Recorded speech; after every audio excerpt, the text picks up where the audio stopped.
It was supposed to be a family vacation. A simple getaway to relax and unwind. But of course, things didn't go as planned.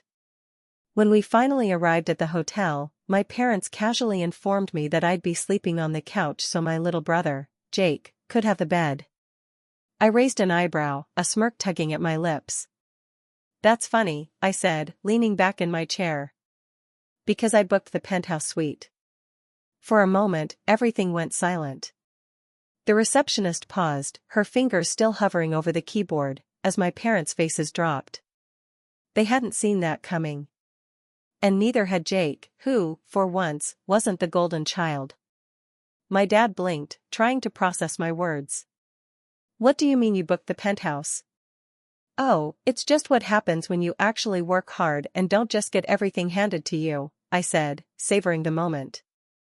"You see, while you guys were busy deciding I'd sleep on the couch, I figured I'd make myself comfortable."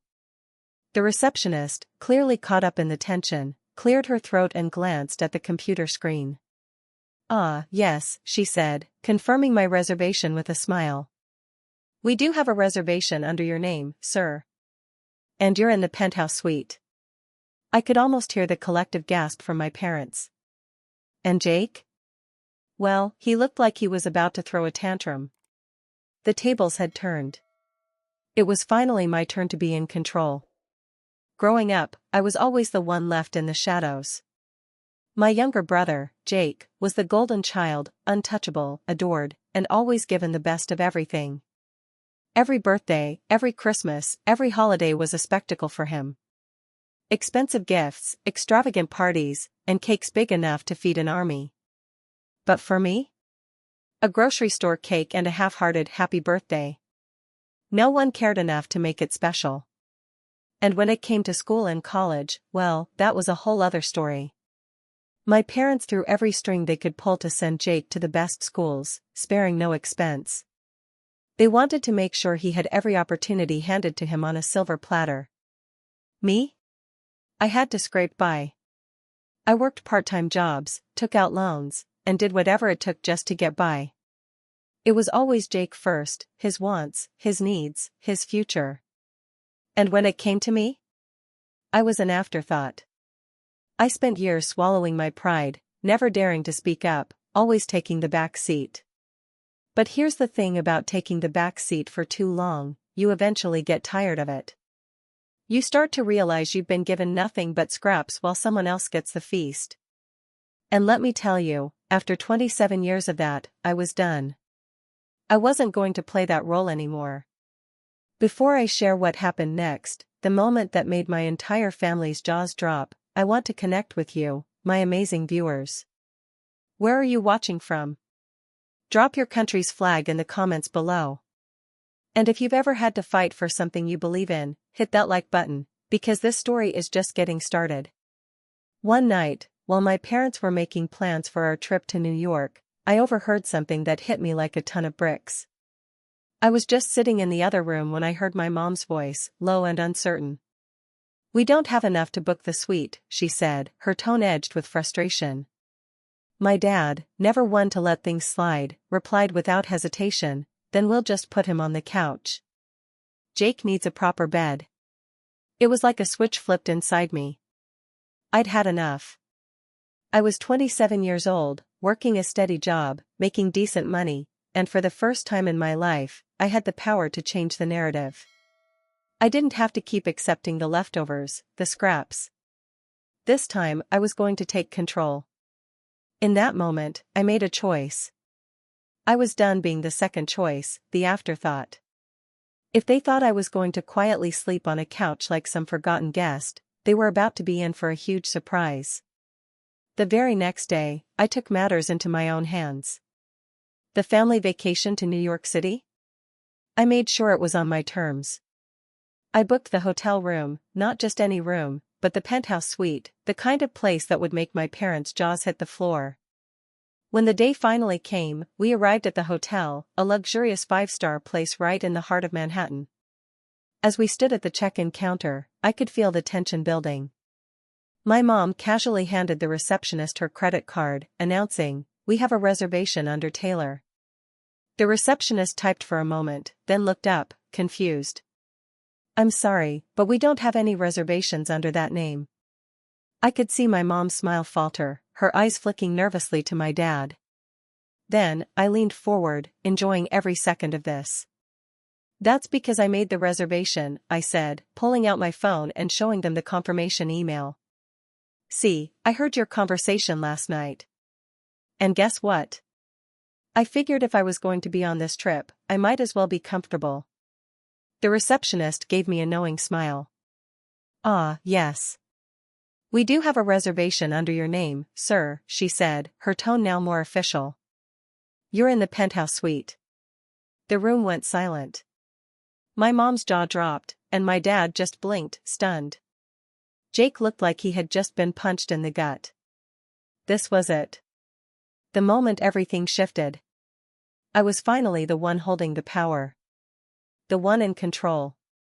We stepped into the lobby of the hotel, and the grandeur of the place hit me instantly.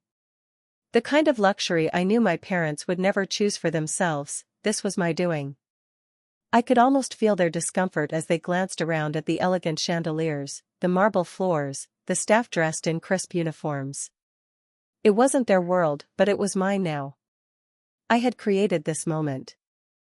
As we approached the check-in counter, my mom, ever the picture of politeness, handed over her credit card, ready to confirm our reservation.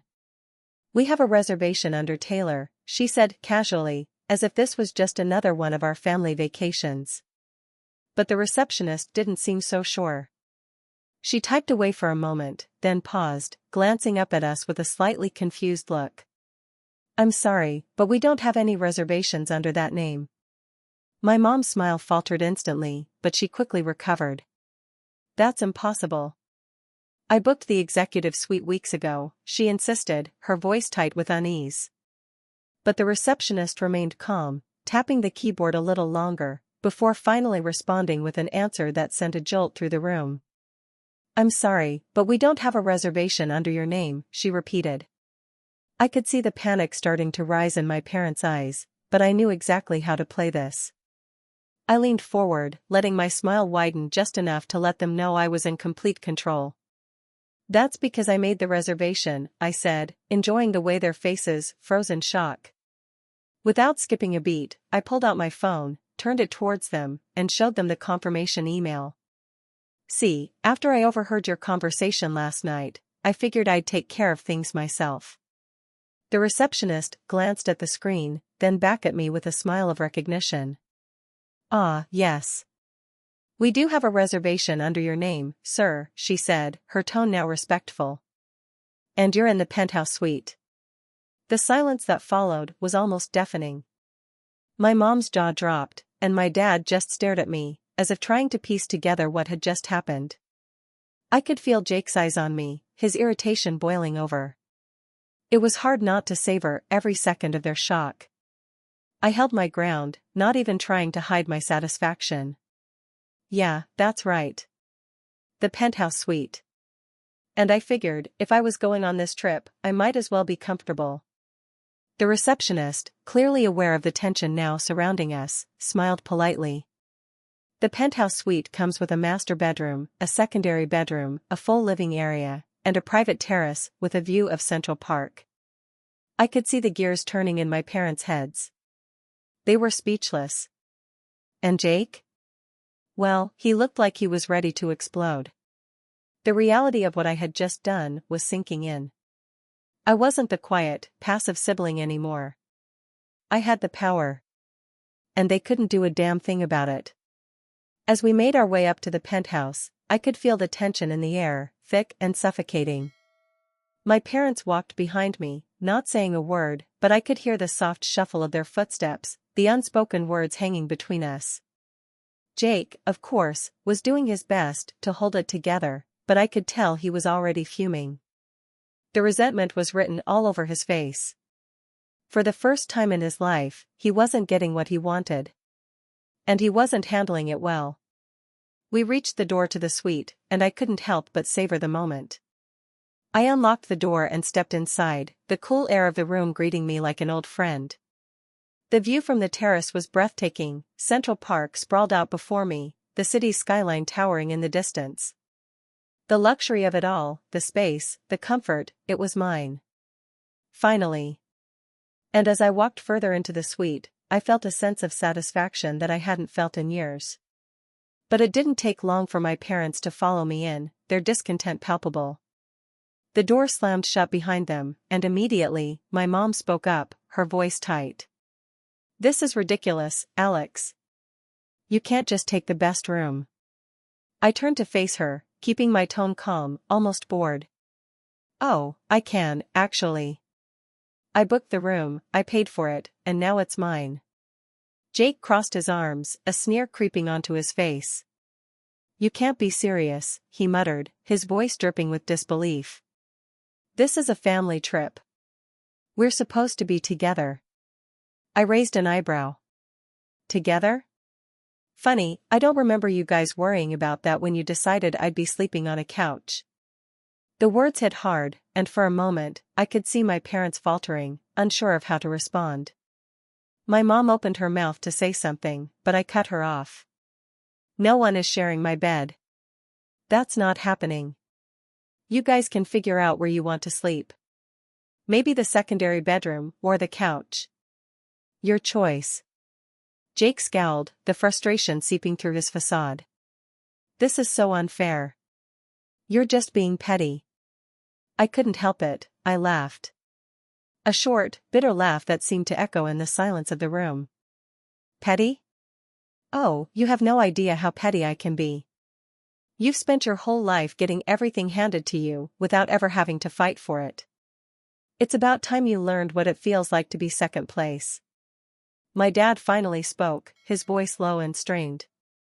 "You're being difficult. Just switch rooms with Jake." I stared at him, letting the silence stretch before I responded. "I don't think you're hearing me. I booked the room. I paid for it. And I'm not going to just hand it over, because you think it's unfair." Jake was visibly seething now, his fists clenched at his sides. "This is insane," he muttered, shaking his head as he turned to leave. "You're ridiculous, Alex." I didn't move, didn't try to calm the storm. "Yeah, well, welcome to my world." My mom sighed dramatically, rubbing her temples as though she had the weight of the world on her shoulders. "I just don't understand why you're being so selfish." I crossed my arms, leaning against the wall, with a smirk. "Selfish? That's rich. You raised me to always give in, always take a back seat. To make sure Jake was comfortable while I was shoved aside. But now? Now it's my turn. And trust me, I'm not going to let you manipulate me into giving up what's mine." The silence that followed was thick with tension. My parents stood there, caught between shock and frustration, and Jake, still scowling, stomped off to his secondary bedroom, muttering curses under his breath. As they left, I couldn't help but feel a sense of freedom. The power had shifted. I was no longer the overlooked sibling, the one who always played nice. For once, I was the one calling the shots. And damn, it felt good. The next few hours were pure bliss. I stretched out on the king-sized bed, sinking into the plush pillows like I was finally where I belonged. The view of Central Park from my private terrace was absolutely stunning, and the warmth of the room wrapped around me like a protective shield. It was everything I'd ever wanted. And it was mine. I ordered room service, filet mignon, wine, the works. I had every intention of savoring every bite, every moment of freedom. Meanwhile, my family? They were probably still trying to figure out how to make peace with the fact that they'd been outplayed. I leaned back in my chair, taking a sip of wine, my eyes drifting over the city below. It felt surreal. After all these years of being the second choice, I had finally turned the tables. I could almost hear the frustration building in my parents' voices, the anger rising in Jake's tone. For once, I wasn't the one who had to keep quiet, keep everything bottled up inside. As I relaxed, I thought about what had happened earlier. My parents' manipulation, the way they had always expected me to just fall in line, to sacrifice my own needs for the sake of Jake's comfort. That stopped today. And I wasn't going to let them forget it. The knock on the door was sharp, insistent. I knew exactly who it was before I even stood up. I took my time, letting the silence linger before opening the door. Sure enough, there stood my parents, looking like they'd just walked through a storm, their faces a mix of frustration and disbelief. And Jake? He was standing behind them, sulking like a spoiled child who hadn't gotten his way. "You can't do this, Alex," Jake snapped, stepping forward. The look in his eyes was pure anger, but there was also a hint of fear. He was used to getting everything his way, and now he had no control. I leaned against the doorframe, my arms crossed. "Do what?" I asked, feigning innocence. "Take the best room?" "Oh, I think I can. It's called being in control of my own life." My mom tried to regain some authority, her voice strained. "This isn't fair, Alex. You can't just take the best room and leave the rest of us to deal with the leftovers." I let out a dry laugh. "Fair? You're talking about fair?" I don't remember anyone worrying about fairness when I was sleeping on the couch while Jake got the bed. Funny how that works, huh? The silence that followed was thick with tension. My dad shifted uncomfortably, clearly trying to regain control of the situation. "Look, we're a family. We should be staying together."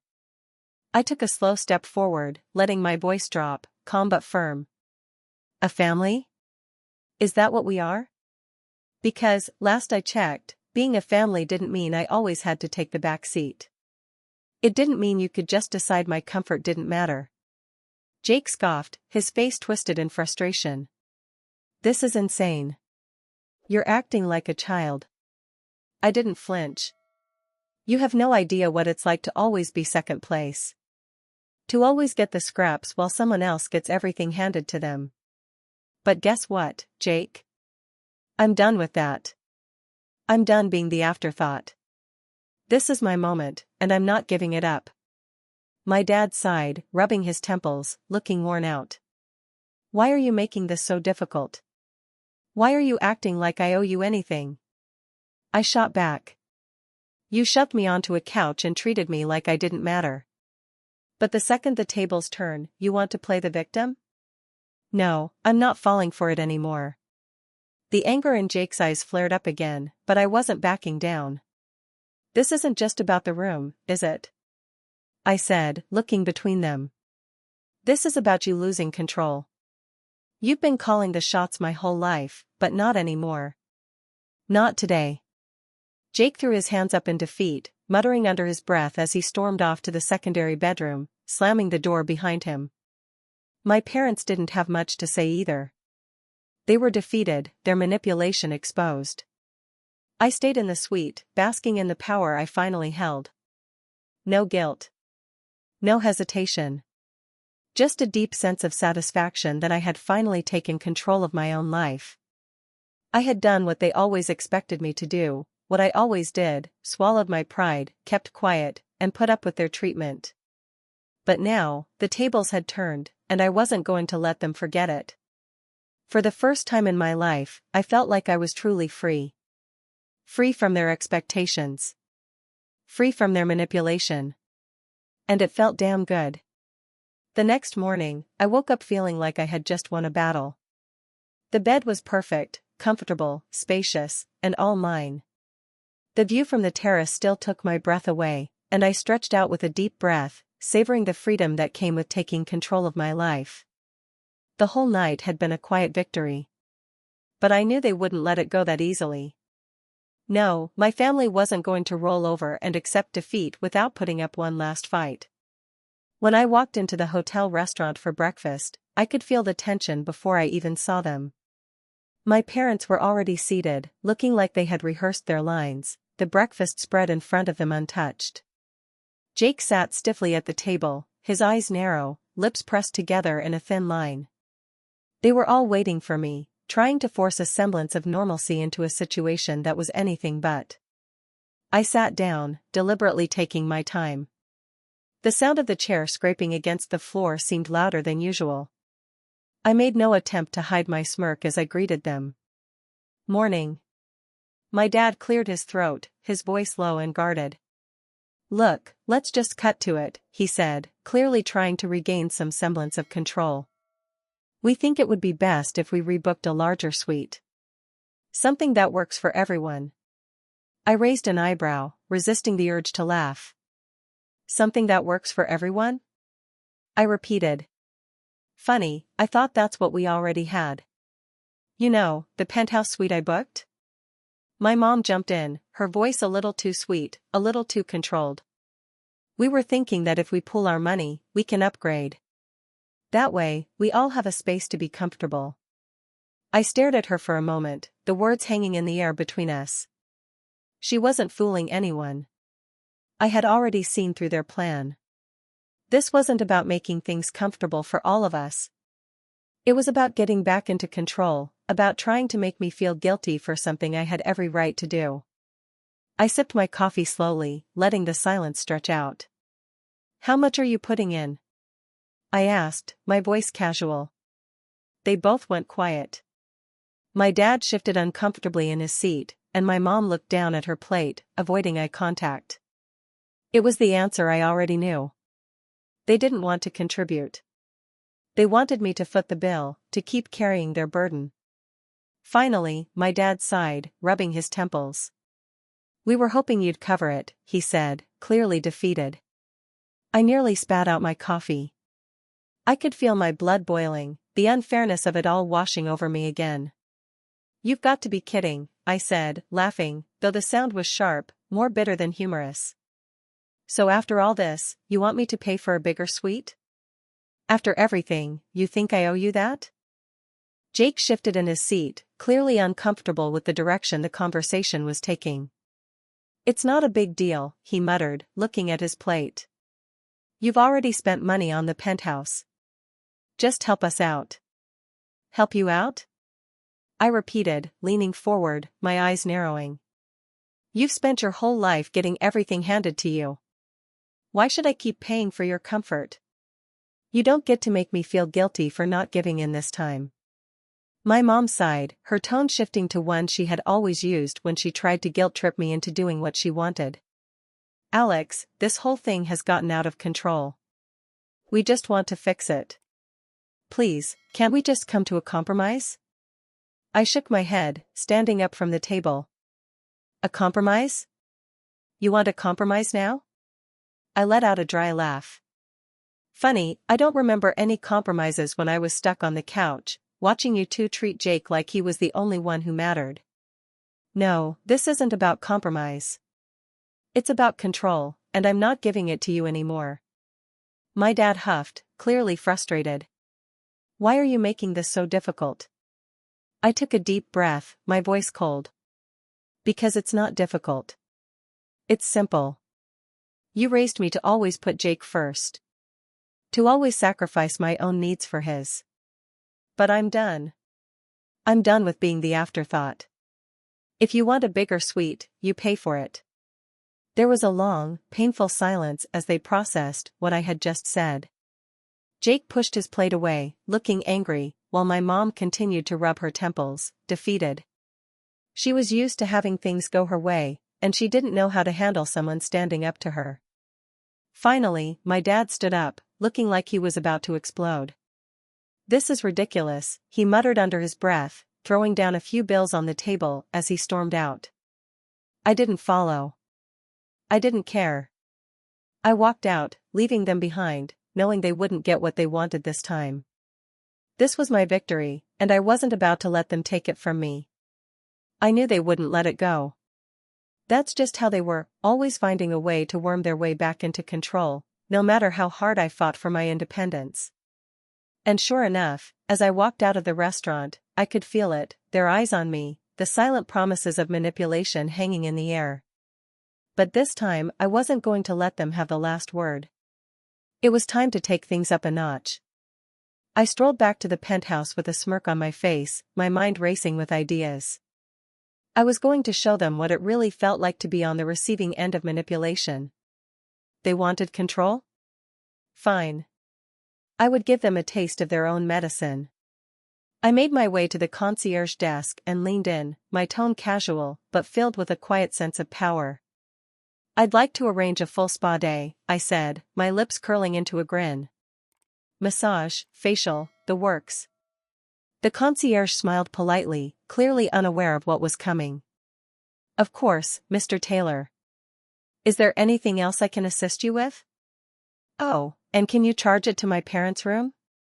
I added, sliding a crisp $100 bill across the counter. I watched as the concierge's expression shifted, recognizing that this wasn't just any regular request. Absolutely, sir, the concierge said, with a nod, clearly eager to please. I'll take care of it right away. I left the concierge desk with a satisfied smile, knowing that my parents were about to experience exactly what they'd put me through for years. The luxury I was enjoying came with a price, and this time it was their price. The day dragged on slowly, each passing minute only adding to my anticipation. By the time my spa treatment was finished, I was feeling like royalty, pampered, relaxed, and entirely unbothered by the chaos that was unfolding elsewhere in the hotel. But I wasn't done yet. Oh, no. I had one more trick up my sleeve. I walked into the luxury store next, casually picking out a designer watch, a ridiculously overpriced leather wallet, and a silk tie that I definitely didn't need. But they were perfect. The perfect way to rub in the fact that they were going to be paying for every single thing. I charged everything to their room, leaving no room for doubt. When I arrived back at my suite later that evening, feeling smug and victorious, I decided to add the cherry on top. I dialed the front desk and ordered a special romantic dinner to be set up in my parents' room. A candlelit dinner for two. Champagne, rose petals, the whole deal. The receptionist was delighted. That sounds lovely, Mr. Taylor. And when should we set this up? I let out a breath, keeping my voice steady. Make sure it's just for two. No need to include Jake. There was a brief pause on the line.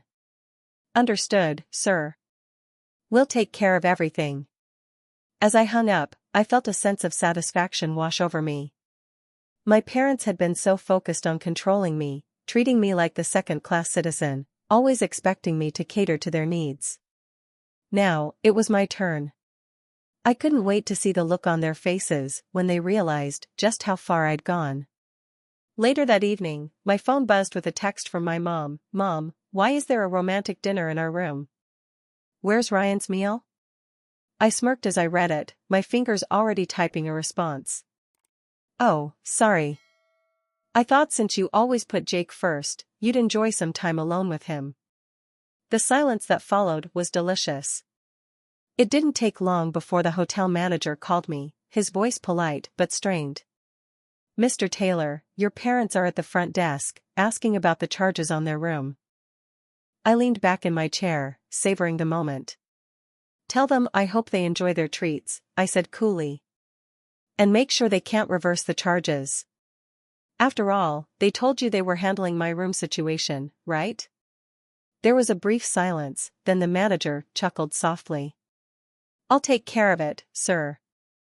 I knew exactly what was coming next. The fallout. They wouldn't stop trying to regain control. But I didn't care. I'd done what I set out to do. The power had shifted, and for the first time in my life, I was the one in control. And it felt damn good. The next morning, I woke up feeling completely satisfied. I slept like a king in that king-sized bed, no worries, no stress, just pure comfort. The feeling of freedom, of finally being in control, was sweeter than I could have imagined. The sunlight poured through the windows, and everything around me still felt perfect. But I knew my family wouldn't just let this go without a fight. I knew what was coming. They wouldn't stop until they found a way to take back control. And sure enough, they didn't disappoint. When I walked down to the lobby later, I realized they had already left. No goodbye. No questions. They had just packed up and left, like defeated losers. And I didn't feel an ounce of regret. I went back to my room, checked my phone, and saw a flood of messages from my mom, dad, and Jake. They were full of anger and resentment. My mom was upset, saying I had humiliated the family. My dad called me childish. Jake, of course, was the most dramatic, disappointed and furious. I smiled to myself, not bothering to respond. When I checked out of the hotel, the receptionist greeted me with a knowing smile. "Your parents didn't seem too happy when they left," she said, her voice full of sympathy. I simply nodded, not wanting to say more. The feeling of watching them leave in defeat, without a word of acknowledgement, was something I had never imagined I'd experience. But it felt like a victory. On my way out of the hotel, I stopped by the luxury store and picked out a few souvenirs, an expensive watch, a ridiculously overpriced leather wallet, and a silk tie I didn't need, but bought anyway to make sure they knew their money had funded my indulgence. Each item felt like a small victory, a reminder of everything they had taken from me and how I had turned it around. When I got to the car, I checked my phone again. More texts from my family, all full of blame and anger. My mom's message was the most scathing, telling me I had ruined everything. Jake, of course, thought I was selfish. I smirked, blocking them all. I didn't need to listen to any more of their nonsense. The best part? I was still living the life I'd fought for. I was in control. They could keep their guilt and their manipulation. I was done. The rest of my trip went exactly how I wanted it to. I checked out with a sense of complete freedom, not even looking back. As I walked out of the hotel, I realized that for the first time in my life, I was truly free. And when I wore that designer watch they funded, every time I looked at it, I smiled. Because this time I was the one who won.